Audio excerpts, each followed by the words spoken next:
Assalamualaikum warahmatullahi wabarakatuh. Perkenalkan, nama saya Muhammad Adi Mas'ud. Saya dari Fakultas Hukum Universitas Merdeka Pasuruan. Sebelumnya, terima kasih juga kepada Bapak Ahmad Sukron, SHMH, selaku dosen pengampu mata kuliah Hukum Konstitusi. Di sini saya akan menjelaskan tentang amandemen Undang-Undang 1945 di Indonesia.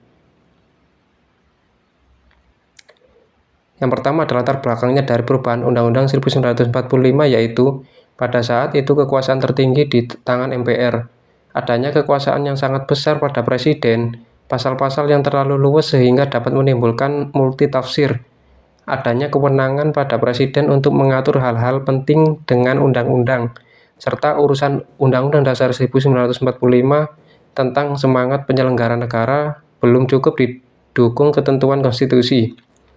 Di Indonesia, Undang-Undang 1945 dijadikan sebagai landasan konstitusional yang menjelaskan mengenai tugas dan wewenang aparat pemerintah, dan juga Undang-Undang Dasar 1945 sebagai konstitusi dan ciptaan manusia perlu diadakan amandemen atau perubahan untuk pasal-pasal yang kurang sesuai dengan perkembangan zaman. Pengertian amandemen. Secara etimologis, amandemen berasal dari bahasa Inggris amend, yang sering dikenal dengan to make better. Selanjutnya, amandemen berarti suatu hal yang dilakukan untuk perubahan peraturan yang lebih baik.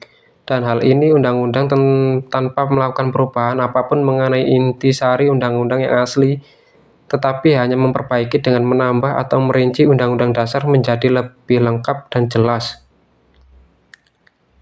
Sifat Undang-Undang Dasar 1945. Yang pertama yaitu fleksibel, elastis, dan supel. Artinya dapat mengikuti perkembangan zaman, kapan saja dapat berlaku, dan sejak dulu hingga sekarang dan sampai kapanpun. Yang kedua, ada rigid atau tidak kaku. Artinya isi batang tubuh Undang-Undang Dasar 1945 dapat diselami setiap warga negara Indonesia secara keseluruhan. Siapa saja menjadi WNI mampu menyelaminya. Yang ketiga, ada luwes atau gemulai. Maksudnya dapat dilaksanakan oleh setiap warga negara Indonesia di suatu tempat, di semua tempat, di sembarang ruang, dan di mana saja dapat dipraktekkan. Amandemen yang pertama. Amandemen yang pertama kali ini disahkan pada tanggal 19 Oktober 1999 atas dasar SU-MPR 14-21 Oktober 1999. Amandemen yang dilakukan terdiri dari 9 pasal, yaitu pasal 5, pasal 7, pasal 9, pasal 13, pasal 14, pasal 15, pasal 17, pasal 20, dan pasal 21. Inti dari amandemen pertama ini adalah pergeseran kekuasaan presiden yang dipandang terlalu kuat. Amandemen yang kedua. Amandemen yang kedua disahkan pada tanggal 18 Agustus 2000 dan disahkan melalui SU MPR 7-8 Agustus 2000. Amandemen dilakukan pada 5 bab dan 25 pasal. Berikut rincian perubahan yang dilakukan pada amandemen yang kedua. Pasal 18, pasal 18A, pasal 18B, pasal 19, pasal 20, pasal 20A, pasal 22A, pasal 22B, pasal 25E, pasal 26, pasal 27, pasal 28A, pasal 28A, pasal 28C, pasal 28D, pasal 28E, pasal 28F, pasal 28G, pasal 28H, pasal 28.1I, pasal 28C, pasal 30, pasal 36B, pasal 36C. Dan itu bab-babnya yang telah diamandemen. Amandemen yang ketiga. Amandemen ketiga ini disahkan pada tanggal 10 November 2001 dan disahkan melalui STMPR 1-9 November 2001. Perubahan yang terjadi dalam amandemen ketiga ini terdiri dari 3 bab dan 22 pasal. Berikut ini detail dari amandemen ketiga. Kita lanjut ke amandemen keempat. Sejarah amandemen UUD 1945 yang terakhir ini disahkan pada tanggal 10 Agustus tahun 2002 melalui ST-MPR 1-11 Agustus 2002. Perubahan yang terjadi pada amandemen keempat ini terdiri dari 2 bab dan 13 pasal. Itu ada pasalnya dan babnya ya, teman-teman. Sekarang ada tujuan amandemen Undang-Undang Dasar 1945. Tujuan dari amandemen 1945 ini untuk menyempurnakan Undang-Undang Dasar mengenai tatanan negara, kedaulatan rakyat, hak asasi manusia, pembagian kekuasaan, kesejahteraan sosial, eksistensi negara demokrasi, dan negara hukum, serta hal-hal lain sesuai dengan perkembangan aspirasi dan kebutuhan bangsa sudah agar tetap sesuai dengan perkembangan zaman. Adapun amandemen yang dilakukan bertujuan untuk membawa bangsa ini menuju perubahan yang lebih baik lagi di berbagai bidang dengan senantiasa selalu memperhatikan kepentingan rakyat.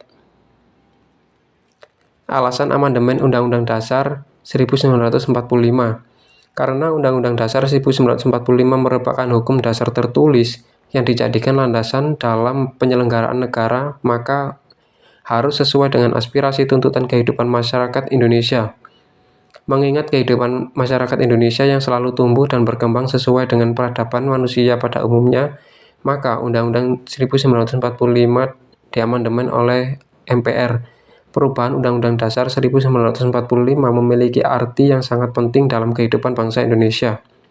Yang kedua, karena menghilangkan pandangan adanya keyakinan bahwa Undang-Undang Dasar 1945 merupakan hal yang sakral, tidak bisa diubah, diganti, dikaji dalam tentang kebenaran seperti doktrin yang diterapkan pada masa Orde Baru.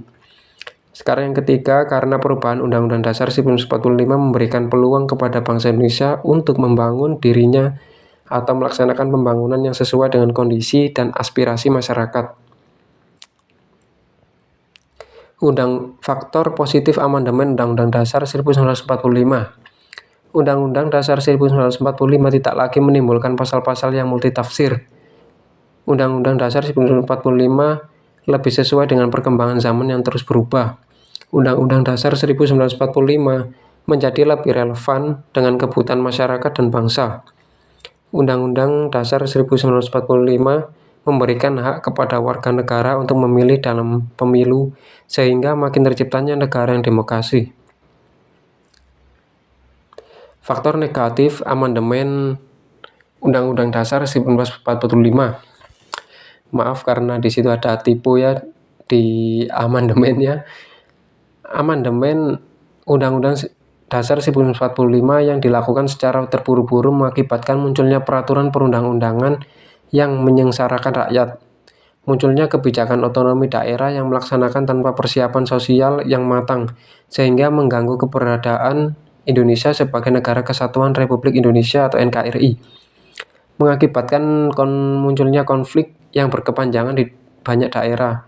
Lemahnya kendali pemerintah pusat terhadap sektor-sektor strategis di daerah telah membuat negara kesatuan ini semakin berjalan ke arah sistem semi-federal. Terima kasih teman-teman atas penjelasan saya. Kurang lebihnya saya mohon maaf dan semoga bermanfaat. Wassalamualaikum warahmatullahi wabarakatuh.